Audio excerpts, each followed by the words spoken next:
Welcome to Nanaki Village. Now, I wonder if you'll be able to get back to reality without being executed. No, I'm kidding. All you have to fear in this video is a show that really doesn't have much to offer its audience, but that's the worst of it. Welcome to Anime Ambush, the only show that picks apart your favorite and not so favorite animated works with a fine-tooth comb. If you're anything like me, you'll know that while it's okay to enjoy fictional narratives, there's no such thing as a perfect story. If you pick up the surface long enough, you'll find the nasty flaws hiding beneath its surface, and today's series is no exception.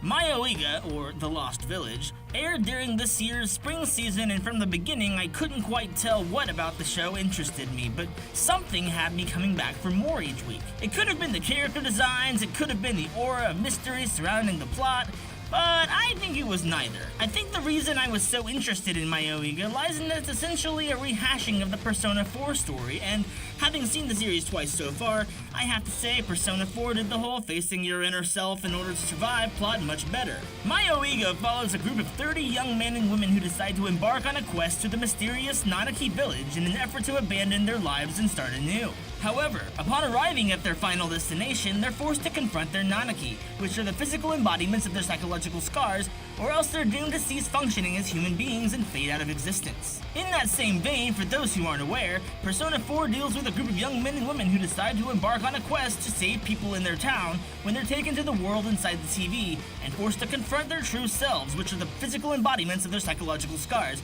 or else they're doomed to be killed. In this particular instance, Mayoiga takes the concept and removes the world inside the TV in favor of a mysterious village, but for the most part the parameters stay the same. Mayoiga also tends to suffer from a severely bloated cast that, while there are many characters who matter to the plot, could have been cut in half and still achieve the goal the series set from the first episode. In fact, there were 3 characters, all mostly throwaway might I add, who were all initially named Yuna, and as if through some kind of odd in-joke their names are changed and the issue is never brought up again. It's clear that the series lies within heavy influences from the classic William Golding novel and bane of practically every high school student in existence, Lord of the Flies, and just how it handles the interactions between its key players. Specifically towards the end of the series, the characters all engage in a sort of mock Salem witch trial and truly emphasizing what can be achieved through mass panic and the mob mentality. It's anime, so it goes without saying that each of the characters has absolutely no business making serious decisions whatsoever. I mean, there's a character who quickly establishes that she wants to execute everyone and everything she doesn't like, yet she's actually one of the more popular characters in the series, and not once does anyone actually show concern that she might actually make good on her desire, even when she nearly drowns one of the main characters.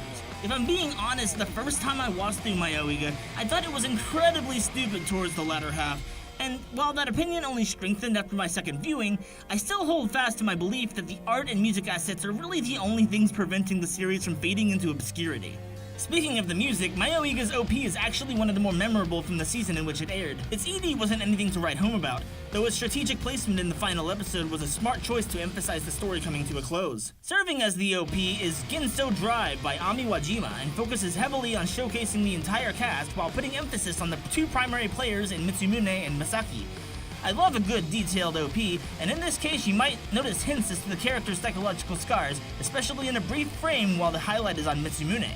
In the end, Mayoiga tried to create a unique and mysterious story, but only managed to create a half-baked homage to an amalgam of Lord of the Flies, Persona 4, Danganronpa, and Silent Hill, and it suffered as a result. It nearly saved itself through the character designs and music, but dropped the ball with the former by bloating the cast until it popped. Despite all that, it still wasn't the worst show of the season. No, you can't make me! Leave me alone! If you've made it this far, I'd like to thank you from the bottom of my heart and invite you to check out more videos I've done by clicking the annotations you see before you. If you'd like to stay informed about future Let's Plays and reviews, be sure to hit that big red subscribe button. If you're looking for other ways to support the channel, consider becoming my patron to have a bigger say in what content I produce. Until next time, this has been James Hurd, taking aim from Anime Ambush. See you next time!